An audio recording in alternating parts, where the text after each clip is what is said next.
यह बातचीत Roman Reigns और उनके दोस्तों के बीच एक बहुत ही आरामदायक और दिलचस्प बातचीत का हिस्सा है, जिसमें वो अपनी जिंदगी, परिवार, करियर और कुछ मजेदार आदतों के बारे में खुलकर बात कर रहे हैं। इस बातचीत में सबसे पहले रोमन रेंस अपने सपनों और करियर के बारे में बताते हैं। वो कहते हैं कि उनका हमेशा से यह सपना था कि वो ऐसे पहले इंसान बने जो एक तरफ फिल्मों में भी लीड रोल कर सके और दूसरी तरफ WWE के बड़े इवेंट्स पेपर-व्यू में भी मेन इवेंट करे। वो साफ कहते हैं कि वो कभी भी WWE सुपरस्टार होना नहीं छोड़ना चाहते, चाहे वो कितनी भी अलग काम क्यों न करें। उनके लिए उनकी पहचान हमेशा रोमन रेंस ही रहेगी। इससे यह पता चलता है कि वो अपने काम और पहचान को लेकर कितने समर्पित हैं। इसके बाद बातचीत थोड़ा हल्की फुल्की और मजेदार हो जाती है, जहां खाने पीने की आदतों पर बात होती है। रोमन रेंस बताते हैं कि उन्हें चॉकलेट, पीनट बटर और मीठी चीजें बहुत पसंद हैं और मजाक में खुद को फैटी भी कहते हैं। वहीं वो रैंडी ऑर्टन की बात करते हैं कि वो हमेशा फिट रहते हैं और देखकर लगता ही नहीं कि वो कभी ज्यादा जंक फूड खाते होंगे। इसी तरह वो ट्रिपल एच के बारे में एक पुरानी अफवाह बताते हैं कि वो रोज सिर्फ एक स्लाइस पिज्जा खाते हैं, जिससे उनकी फिटनेस बनी रहती है। यह सब बातें मजाक और हंसी मजाक में कही जाती हैं, जिससे पता चलता है कि रेसलर्स के बीच भी ऐसी हल्की फुल्की चर्चाएं होती रहती हैं। फिर बातचीत परिवार और बच्चों की तरफ मुड़ जाती है। रोमन रेंस अपने बच्चों के बारे में बताते हैं कि उनके छोटे बच्चे अभी स्कूल जाने लगे हैं और अब घर थोड़ा खाली खाली लगता है। वो बताते हैं कि पहले घर में हर समय शोर शराबा रहता था, लेकिन अब जब बच्चे स्कूल चले जाते हैं तो घर में शांति हो जाती है, जो एक नया अनुभव है। वो यह भी कहते हैं कि अब दिन के समय उन्हें अपने काम करने का समय मिल जाता है, लेकिन बच्चों के बड़े होने का एहसास थोड़ा अजीब भी लगता है। इसके बाद वो अपनी बड़ी बेटी के बारे में बात करते हैं, जो अब हाई स्कूल में सीनियर है और ड्राइविंग सीख रही है। रोमन रेंस बताते हैं कि जब उनकी बेटी गाड़ी चलाती है तो उन्हें थोड़ा डर और चिंता होती है। वो उसे ध्यान से गाड़ी चलाते हुए देखते हैं और उसकी सुरक्षा को लेकर चिंतित रहते हैं। वो यह भी सोचते हैं कि उनकी मां ने उन्हें कैसे इतनी आसानी से अकेले बाहर जाने दिया होगा, जब वो खुद अपनी बेटी को लेकर इतने चिंतित हैं। यह हिस्सा एक पिता के भावनात्मक पक्ष को बहुत अच्छे से दिखाता है। बातचीत में आगे कॉलेज और भविष्य की भी चर्चा होती है। वो चाहते हैं कि उनकी बेटी उनके पास ही रहे, लेकिन अगर वो बाहर पढ़ना चाहे, जैसे कि जॉर्जिया टेक, तो वो भी ठीक है। वो बताते हैं कि वहाँ उनके रिश्तेदार रहते हैं, जिससे उन्हें थोड़ी तसल्ली रहती है कि बेटी अकेली नहीं होगी। इसके बाद रोमन रेंस अपने बचपन की यादें साझा करते हैं। वो बताते हैं कि कैसे उनके दादा दादी हर साल उनसे मिलने आते थे और एक बार उन्हें अपने साथ लंबी रोड ट्रिप पर ले गए थे, जिसमें उन्होंने पूरे अमेरिका का सफर किया। इस सफर के दौरान उन्हें पता चला कि उनके परिवार के बहुत से लोग टेक्सास में रहते हैं।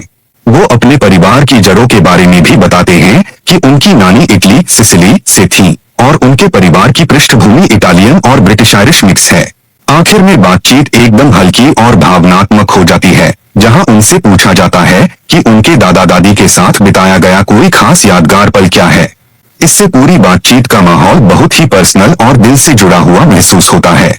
पूरी बातचीत में हमें रोमन रेंस का एक अलग ही रूप देखने को मिलता है, एक सुपरस्टार के साथ साथ एक परिवार से प्यार करने वाला इंसान, एक जिम्मेदार पिता और एक साधारण इंसान जो अपनी जिंदगी के छोटे छोटे पलों को भी महत्व देता है। इस बातचीत के इस हिस्से में रोमन रेंस अपने बचपन की यादों को बहुत ही विस्तार से और भावनात्मक अंदाज में साझा करते हैं। वो बताते हैं कि उस समय उनकी उम्र लगभग 11 या 12 साल रही होगी, यानी वो अभी भी एक मासूम और छोटे बच्चे थे। उसी उम्र में उन्होंने अपने दादा दादी के साथ एक लंबा सफर किया था, जो उनके जीवन की सबसे यादगार यात्राओं में से एक बन गया। इस सफर के दौरान जब वो टेक्सास पहुंचे तो उनके लिए सब कुछ नया और रोमांचक था। खासकर ब्यूमॉन्ट नाम की जगह पर उन्होंने अपने कई ऐसे कजिन्स रिश्तेदारों से मुलाकात की जिन्हें उन्होंने पहले कभी नहीं देखा था। क्योंकि बचपन में वो ज्यादातर अपने पिता के परिवार यानी समोन साइड के लोगों के साथ ही रहे थे, इसलिए टेक्सास में अपनी मां के परिवार के इस नए हिस्से से मिलना उनके लिए बिल्कुल अलग अनुभव था।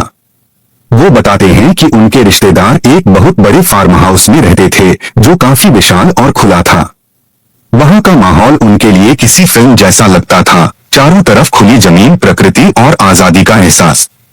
पास में एक बड़ा सा झील लेक भी था, जहां पूरे शहर के लोग गर्मी से राहत पाने के लिए आते थे। रोमन रेंस इस जगह को 90s की फिल्मों जैसा बताते हैं, जैसे समर कैंप का माहौल हो जहां बच्चे खेलते हैं, तैरते हैं और खूब मस्ती करते हैं। वो उस समय को याद करके बहुत नॉस्टैल्जिक, पुरानी यादों में खो जाना महसूस करते हैं और कहते हैं कि वो पल सच में बहुत खास थे।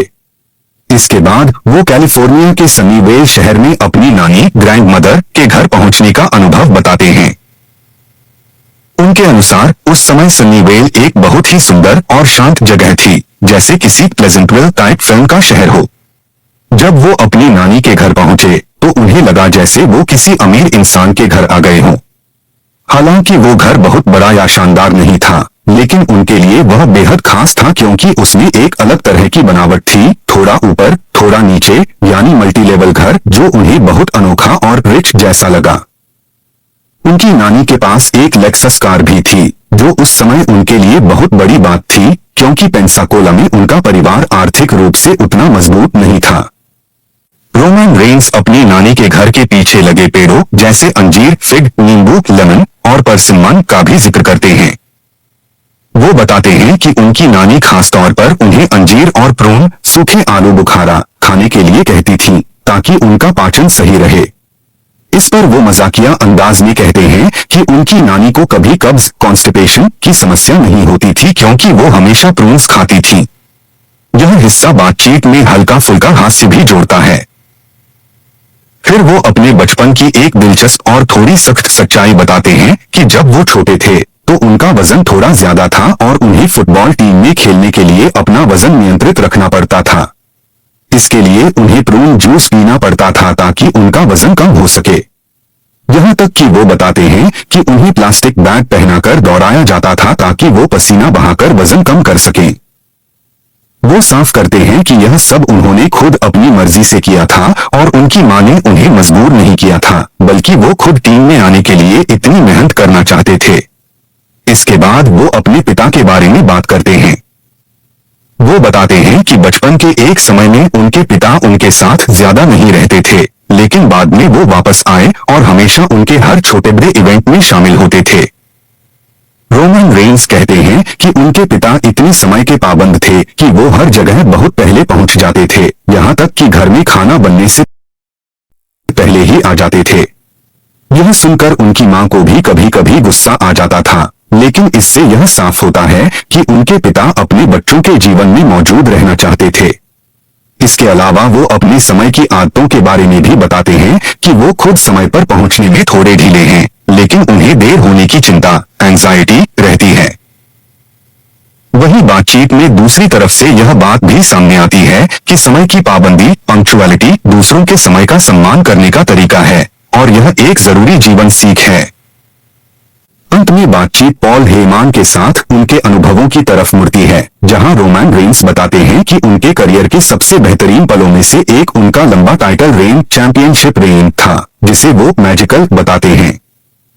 वो कहते हैं कि उस समय का हर पल खास था और किसी एक याद को चुनना बहुत मुश्किल है।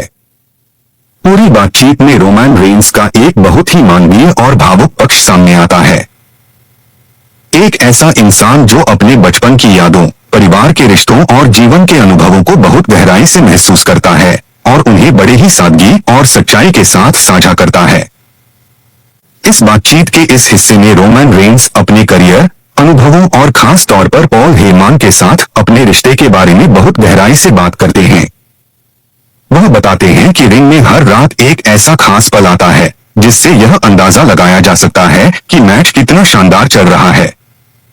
जब वह एंट्रेंस करते हैं यानी स्टेज पर आते हैं तो उस समय दर्शकों की प्रतिक्रिया से उन्हें गूज़बम्प्स यानी रोंगटे खड़े हो जाते हैं। पॉल हेयमान अक्सर उनके पीछे खड़े होकर इशारों में बताते थे कि आज फिर जादू चल गया, यानी दर्शकों के साथ उनका कनेक्शन बन गया है।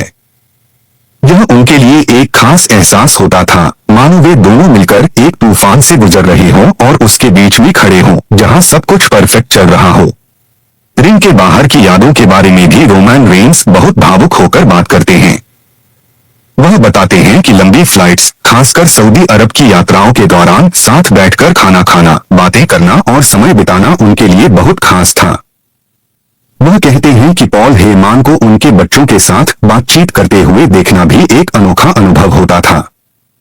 चुपचाप बैठकर यह सब देखते थे और सीखते थे कि एक पिता अपने बच्चों से कैसे बात करता है। रोमन रेंस बताते हैं कि पॉल हेमान को वाइज मैन यूं ही नहीं कहा जाता, क्योंकि अगर कोई उनके साथ समय बिताए तो वह उनकी बातों से बहुत कुछ सीख सकता है। वह अक्सर ऐसी बातें कहते हैं जो जिंदगी और बिजनेस दोनों के लिए बेहद कीमती सीख होती हैं, जैसे हीरे मोती की तरह। इसके बाद बातचीत में स्टेफनी मैकमाहन अपने अनुभव साझा करती हैं, खासकर अपने पिता विंस मैकमाहन के साथ। वह एक घटना बताती हैं जब उनके पिता ने उन्हें किसी बात पर डांटा था और पॉल हेमान ने बाद में उन्हें समझाया कि यह सब उन्हें मजबूत बनाने के लिए था। उन्होंने कहा कि अगर आप विंस मैकमाहन जैसे व्यक्ति से नहीं डरते तो आप दुनिया में किसी से भी नहीं डरेंगे।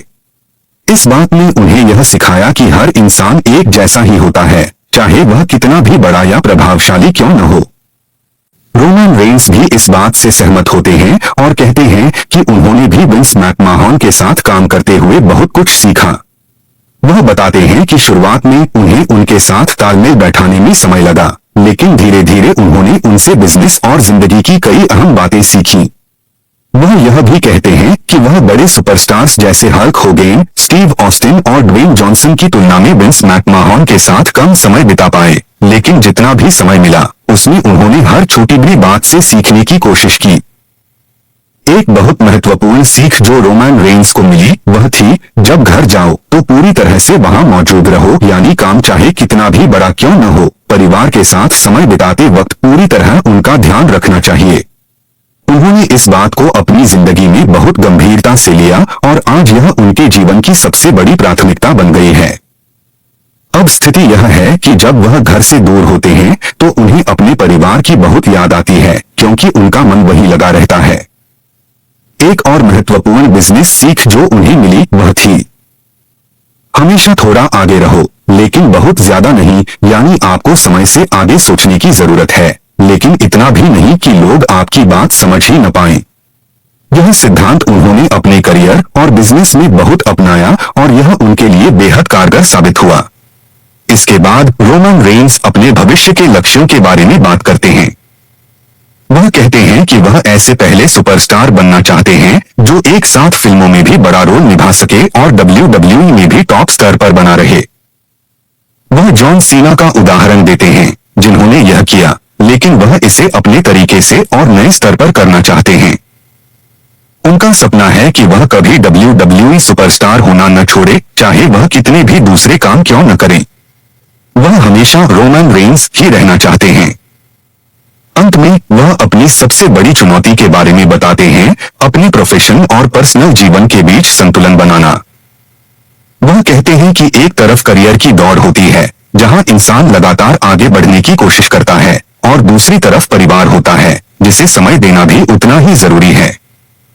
इस संतुलन को बनाए रखना ही असली सफलता है। स्टेफनी मैकमाहन उनकी तारीफ करते हुए कहती हैं कि वह एक शानदार फैमिली मैन हैं और यह बहुत बड़ी बात है, क्योंकि उनके जैसे बड़े स्टार के लिए यह संतुलन बनाना आसान नहीं होता।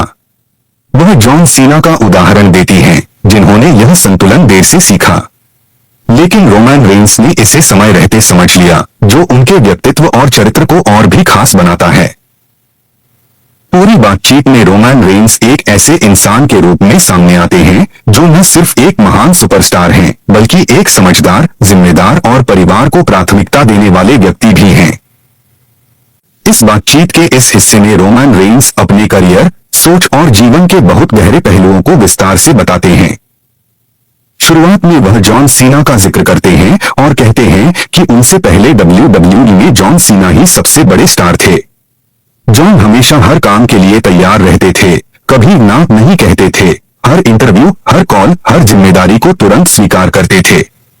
यही एक ऐसा स्टैंडर्ड बन गया था जिसे रोमन रेंस को आगे बढ़ाना था। उन्होंने भी अपनी पूरी कोशिश की कि वह उसी स्तर पर काम करें, लेकिन एक समय के बाद उन्हें एहसास हुआ कि उन्हें खुद के प्रति सच्चा रहना होगा। वह कहते हैं कि सिर्फ किसी और की नकल करके आप आगे नहीं बढ़ सकते, खासकर तब जब आप कुछ नया और अलग बनाना चाहते हो। रोमन रेंस बताते हैं कि उन्हें यह समझ आया कि WWE को एक सुपरस्टार की जरूरत है, न कि सिर्फ एक और रेसलर की। इसलिए उन्हें यह संतुलन बनाना पड़ा कि वह टीम का हिस्सा भी रहें और साथ ही अपनी एक अलग पहचान भी बनाए रखें। वह कहते हैं कि अगर कुछ असली, ओरिजिनल